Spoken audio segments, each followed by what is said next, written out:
him to be saying only that change in Germany, peaceful or otherwise, would follow change in France.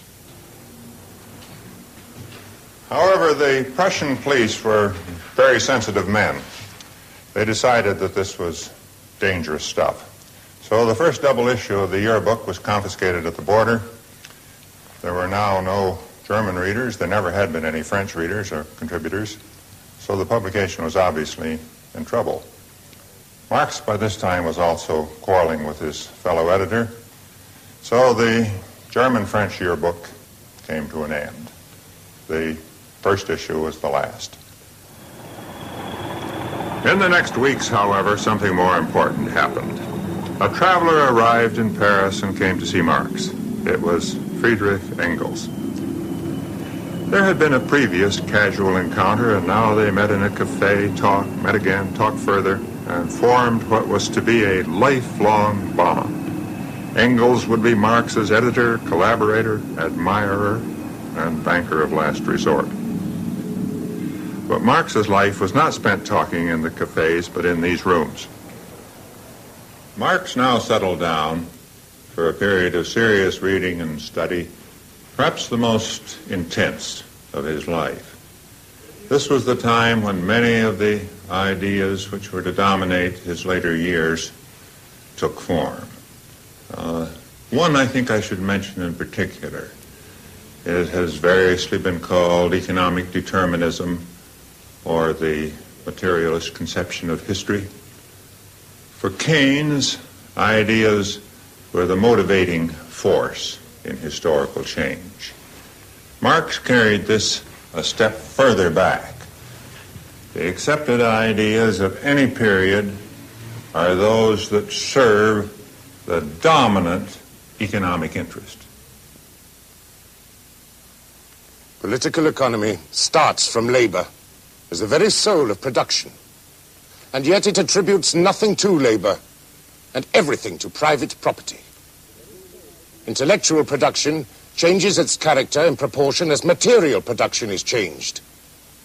The ruling ideas of each age have ever been the ideas of the ruling class. I must say I've never thought that Marx was wrong on that proposition. Social truth in our time has a fairly remarkable way of serving important economic interest. While studying here in Paris, Marx continued his writing, and he was still much preoccupied with Germany. His writing outlet was now Forward, which was the organ of the German refugee community here in Paris. The censors were still on guard, and in another less than pithy comment, Marx said, "It must be admitted that Germany has a vocation to social revolution that is all the more classic in that it is incapable of political revolution.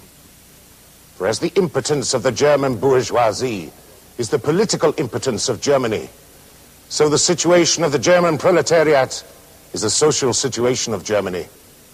The political soul of revolution consists in a tendency of the classes without political influence to end their isolation from the top positions in the state." To translate and diffuse that rhetoric, Germany resists peaceful social change, so it invites revolution. One yearns for an age when policemen were aroused by thoughts like that. But the Prussian police were aroused. They complained to the French authorities. To harbor a writer, such a writer, was not a neighborly act. It called for a friendly, fraternal gesture of repression. So Guizot, the French Minister of the Interior, issued an order for Marx's expulsion. That was on January 25, 1845. And on 24 hours' notice, the Marx family, there was now a baby girl, departed for Brussels. Brussels was a pleasant home, also a base for more travel. To England to continue his association with Engels, and for meetings of the newly founded Communist League. For the Communist League in 1848, Marx, with Engels, composed the tract that after 125 years still rings in men's ears. That was the Communist Manifesto. The history of all hitherto existing society is the history of class struggles. Freeman and slave, patrician and plebeian, lord and serf, guildmaster and journeyman, oppressor and oppressed, stood in constant opposition to one another, carried on an uninterrupted, now hidden, now open fight. A fight that each time ended either in a revolutionary reconstitution of society at large, or in the common ruin of the contending classes. The Communist Manifesto was incomparably the most successful political tract of all time. To this day, when politicians proclaim their program, the organ tones of the manifesto, if not the content, sound through the hall. It, the bourgeoisie, has created enormous cities, has greatly increased the urban population as compared with the rural, and has thus rescued a considerable part of the population from the idiocy of rural life.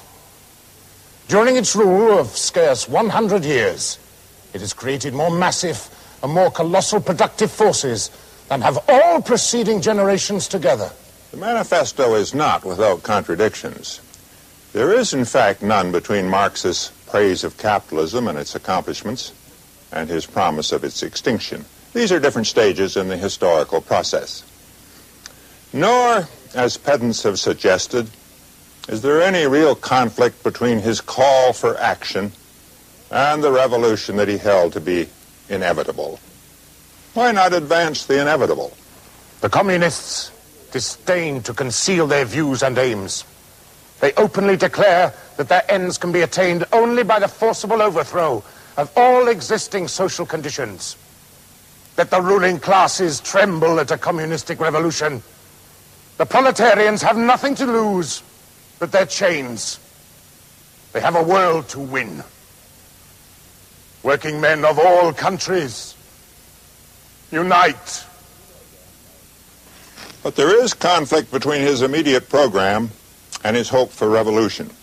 The program, by all modern standards, is a collation of reformist measures, the kind of action that helps make capitalism more tolerable, the revolution, in consequence, less imminent. The heavy progressive or graduated income tax, free education for all children in public schools, equal liability of all to labor, establishment of industrial armies, especially for agriculture, combination of agriculture with manufacturing industries, gradual abolition of the distinction... In one way or another, in the advanced capitalist countries, much of this got done.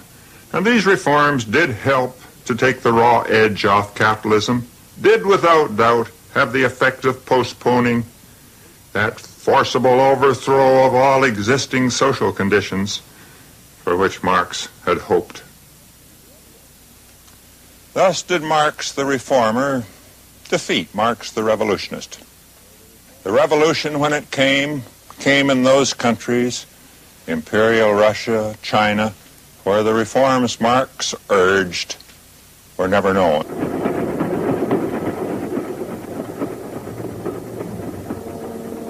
By 1848, as a subversive, Marx was at the head of all the police lists. The Belgians, though more liberal than their neighbors, were also nervous about harboring so dangerous a man. But on almost the same day that he was expelled from Brussels, he was invited back to France.